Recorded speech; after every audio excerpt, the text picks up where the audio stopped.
They say it was never meant to be read-only shelved. A ledger bound in basalt black cloth, with no title on the spine, no table of contents, no date of origin. It was not found. It was discovered in Earth almost accidentally in the spring of 1947. In a sealed chamber beneath a decommissioned naval facility outside Portsmouth, England. Inside that chamber, no weapons, no documents, no military insignia, just a single shelf and one book. The Black Index. The man who found it, archival technician Edward Corbin, logged it under non-catalogued government property. He filed no further reports. Within 6 days, Corbin was institutionalized after being found wandering the train yard at King's Cross Station, repeating the same phrase. It remembers what didn't happen. The book was quietly transferred to the British Intelligence Archives under the classification ORL. Observation, rejection, lockdown. It remained untouched until 1962, when it reappeared, this time in Washington, D.C., smuggled into the hands of an American analyst named Nathaniel Rook, a researcher in anomalous pattern recognition for the Office of Strategic Hypotheticals, an agency that officially did not exist. Rook, a man trained to observe without interpreting, to see shape without story, opened the index and found nothing. Diagrams unfinished, timestamps with no format, coordinates that pointed to oceans or deserts or blank walls. Every entry was partial, vague, a memory with no owner, pages of black ink. But in this version of the index, the entry described the same fire, except it didn't happen. But then he began to notice the dates. Category D, prevented occurrence. Date of deviation, November 3rd, 1959. A burn, faint but precise, as though history had been edited, just enough to leave a mark, not past events. Future ones, they were schematics for machines not yet invented. Speeches never spoken, obituaries for people still alive, where events nearly happened, but didn't, or almost did, enough to leave a scar. Entries would vanish, reappear, duplicate themselves, rewrite names. Some pages bore photographs of people who didn't exist, faces half recognizable, like someone you've dreamed about once, but can't place. The entries were formatted not as historical records, but as scheduled anomalies, moments where reality bent but never broke. He flipped to page 7 and found his own name. Not once. Hum in the margins. A tick just beyond language, as if it were not recording events but undoing them. Erasing from reality what had only almost occurred. Not typed. Written by hand in a shaky, looping script. The line read, Rook in. A signed entry. That was the day his wife died in a house fire. Instead, it detailed a different deviation. That he had been the one inside the house. That he had died. That she had lived. He checked the entry twice, then closed the book. The next morning, Rook woke up with a scar on his left hand, one he had never had. That was when he began translating the index. He kept his work secret, privately cataloging the fragments, trying to form a timeline. The book resisted linear thought. Others contained maps of cities that had never been built, yet followed perfect municipal logic. He found one entry, dated August 13, 1977, labeled Flight 88. It listed 142 passenger names. None of them had ever boarded a real flight. No such flight had ever existed. 8. But 3 of those names appeared in government employee records, living people in different states, unaware of each other. But all born on the same day, same hospital, and all 3, when contacted, reported recurring dreams. About boarding a plane that never lands. Rook didn't share this discovery with his superiors, because by then, he had started dreaming too. He began hearing the index, not reading it, and leaving behind shadows. After all, how do you prove something didn't happen? You don't. You only remember that it nearly did, and then wonder why you still carry the consequence. The index never claimed to explain itself. It offered no hierarchy, no logic. Events were not grouped by geography or time. It drifted through decades, continents, and disciplines with the chaos of memory itself. What Rook discovered next would haunt him long after the pages stopped speaking. Entry Dinglingly Su, the phenomenon. It was listed simply as photonic dispersion event. St. Joseph Oratory -1965. The page bore no images. Just a date, a time October 18th, 1965, 6:33 p.m., and a block of text. 943 civilian witnesses. 17 recordings, no sky present. There had been no storms, no eclipses, no celestial anomalies. But local newspapers from that week mentioned something strange. Crowds gathered on Mount Royal, claiming they saw a light above the basilica that bent wrong. Some described colors that stuttered. Others described reflections that arrived before the light itself. Rook cross-referenced this with meteorological data. The footage was lost, not corrupted, not erased, lost. Real numbers exist. Logbooks confirmed they were checked out. But the films were never returned. When the producers were contacted, they claimed no memory of filming that night. Yet Rook found a photograph in a discarded folder from Canadian Broadcasting Archives, misfiled under unconfirmed air traffic. No permits, no plans, no previous structures torn down. The photo showed the oratory beneath a sky that looked cracked, except there was no construction. No signs. No one from the city had authorized anything there. It's not broken, but misaligned like wallpaper peeling just slightly at the edges of the world. And in the corner of the frame, a single line of figures, staring upward. They cast no shadows, filed under anomalous development, category null. On each photo, scrawled in pencil, T6 and finished. Entry number 021, the 6th Tower, New York, 1994. No metadata. No data. No participants listed, just two voices. One asking questions, the other answering. The index labeled this entry spatio-architectural persistence. When the negatives developed, an extra building appeared. Dark, windowless, standing between the Chrysler and MetLife towers. No such building existed. A man named Jalen Forsyth, an amateur photographer, took a long exposure shot of Manhattan's skyline from Roosevelt Island. At first, Forsyth believed it was a lens flare, but 3 separate photos showed the same structure identical in shape and position. He took them to the city records office. What disturbed Rook most, however, was what Forsyth saw the following week. A maintenance crew outside a vacant lot on Lexington Avenue, digging up what they called foundation work. When questioned, the workers reportedly said, "It's been leaking again." When Forsyth returned the next day, the lot was paved over, but it felt like years. Rook found the negatives. He added this to the index. The entry updated itself. The second paragraph appeared on the page, perception contained, structure deferred, awaiting cultural anchoring. Rook began dreaming of buildings with no doors. The same pitch he'd heard when scanning page 7. Entry number 109. The interview, this one broke him. It was a transcript.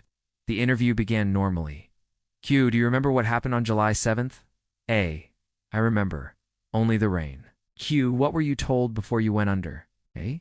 That it would only take 4 minutes. Q, what did you see? A. The other version. The place where I said yes.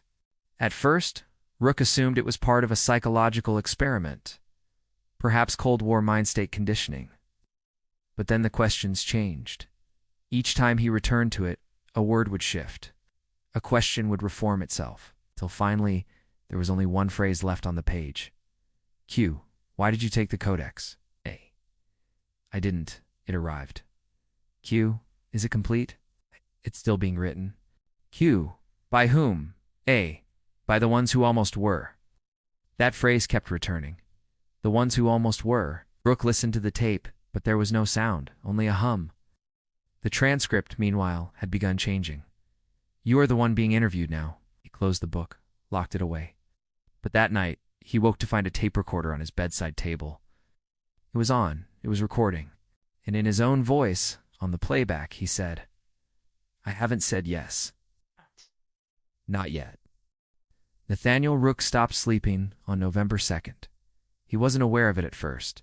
He thought he was simply dreaming longer, deeper falling into stretches of darkness, where thoughts moved sideways and rooms repeated. But when he checked his bedside clock, it read 3:24, every time, for 4 nights. The index had grown, responsive. It no longer waited to be opened. Nothing. It was as if it had been refiled beneath a different truth, and yet he remembered being born. He remembered the smell of rain on the roof of St. Agatha's. He remembered the blue band around his mother's wrist. But memory, as the index had taught him, was merely a version. Some mornings it lay on his desk, flipped to pages he hadn't reached. On others, it had shifted positions in the room. His drawers were filled with transcripts he didn't remember, typing long, spiraling dialogue with himself, in a voice he didn't use. On November 7th, his birth certificate disappeared. He searched everywhere: safe box, archive cabinet, even hospital records. The moment he noticed the missing document, the index opened to a new entry. #137. Subject: Rook, Nathaniel Phase. Assimilation. There was no description, just a date. Each entry is a fork, a wound, a possibility that never healed. And I am now being unchosen. A broken knuckle he'd carried since youth now bent properly. The tea he sipped tasted like something he remembered from childhood, though he hadn't had it since 1950. He walked into the building. No one knew his name. His ID badge registered access denied. His desk had been reassigned. When he mentioned his former supervisor, the receptionist blinked and said, "That program ended 5 years ago. Deviation pending." November 13th, 1964. That was his birthday. It reappeared on his desk, drier, heavier, smelling faintly of ozone and pine. He contacted his handler at the Office of Strategic Hypotheticals, but the number had been disconnected. Its pages flared open like wings. The entries flickered as he approached. When he tried to burn it, it bled, not ash, not smoke blood, running along the edges like it was grieving. It hadn't. He still had the report from last month, still wore the uniform, still carried the clearance file in his briefcase. "Way!" When she heard his voice, she screamed. But the name on the file now read unknown. The photo ID was blank. When he looked in the mirror that night, he saw himself blink before he did. He wrote in his journal, "The index is not a book. It's a version of time. It's not what happened, but what could have. Dude." He began aging in reverse, subtle at first. Wrinkles eased, scars faded. And then people forgot his name, not strangers, friends, colleagues. His sister, who had shared his childhood, greeted him like a census taker. "You look familiar," she said. "Were we in school together?" She closed the door on him. The index, meanwhile, now refused to close. He threw it in the river. He called an old contact, a linguist named Elisa Rourke, one of the few people who still remembered fragments of the index project. "You're supposed to be gone," she said. "You're phase 5. You've already been indexed. I'm not dying. I'm being misremembered. That is worse. Because when you're forgotten, you become available again, and something else steps in to wear your outline." Inside, a single sheet of paper, he unfolded it. The buildings across the street had windows that reflected no light. He dreamed of an interview he hadn't given yet. In it, a voice asked him, "How does it feel to vanish from history?" Cars sat without drivers. A man walked by, then walked by again. Same coat, same pace, same cough. 7 words. She emailed him a screenshot from a private research server, classified record. At the top, deleted entity, obsolete branch. Entry closed. There was his name. There was his face, crossed out. Beneath it, residue containment required. Subject has maintained narrative agency longer than acceptable. He returned to his apartment. No lights, no dust. The walls were bare. His bookshelves empty. He opened his fridge. "You are not supposed to be here." He looked outside and realized the street was too quiet. Not silent, just slightly wrong. The lampposts were evenly spaced. Too even. The index was no longer recording him. It was generating him. His thoughts began looping. He remembered things before they happened. He answered, "I don't know yet. You tell me." That night he wrote his final entry. "I think I am becoming a footnote. I can feel its edges of memory flaking off. People pass through me now like fog." The next morning, a replacement analyst took Rook's place at Cellule R. No one asked about the change. No one remembered who came before. And yet, tucked behind the new analyst's filing cabinet, they found a single book. Black cover. No title. When she opened it, the first entry read, "Number 138. Subject redacted. Phase initialization."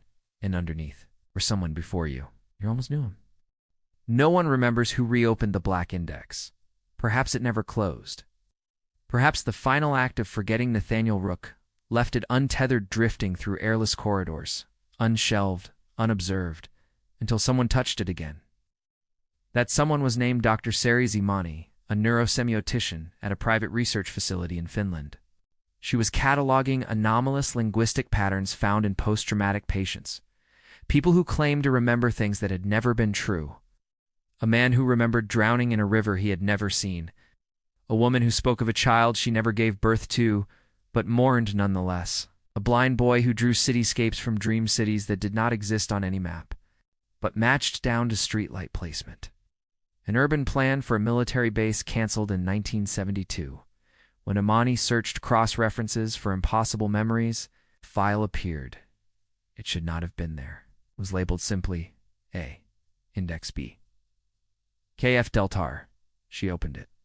Black cloth cover. No title. She would return to pages she had written and find them reworded, like someone had edited her mind through her own pen. The first image was of a book. The file corrupted instantly. Some are permissions, some are invitations. But from that point forward, her notes began to change. Not visibly subtly. One entry now read, "Not all memories are events." Then came the anomalies. All calls to her line began with 1.5 seconds of static. Her emails, when printed, displayed timestamps 3 minutes in the future. Her voice assistant, unprompted, whispered one night. Entry confirmed. Phase initialized. The phrase meant nothing until she found it again in the index, because the index had returned. Not as parchment, not as paper. Divergent suppression will initiate upon 17% recognition threshold. The indexifit were a narrative structure had been appearing in various cultural forms. Since 1946, stories about forgotten histories, parallel timelines, unexplained absences. But since 2012, it had accelerated.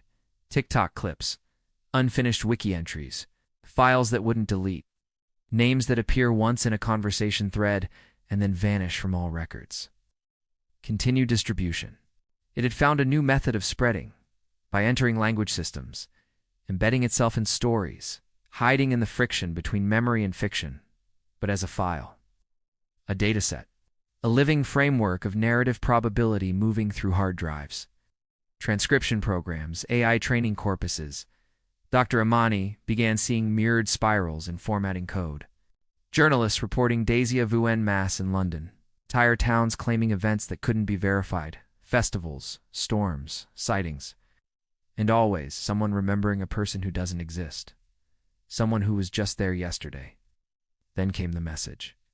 Hidden in the metadata of a decrypted field report from a defunct intelligence agency, Index reached critical narrative saturation.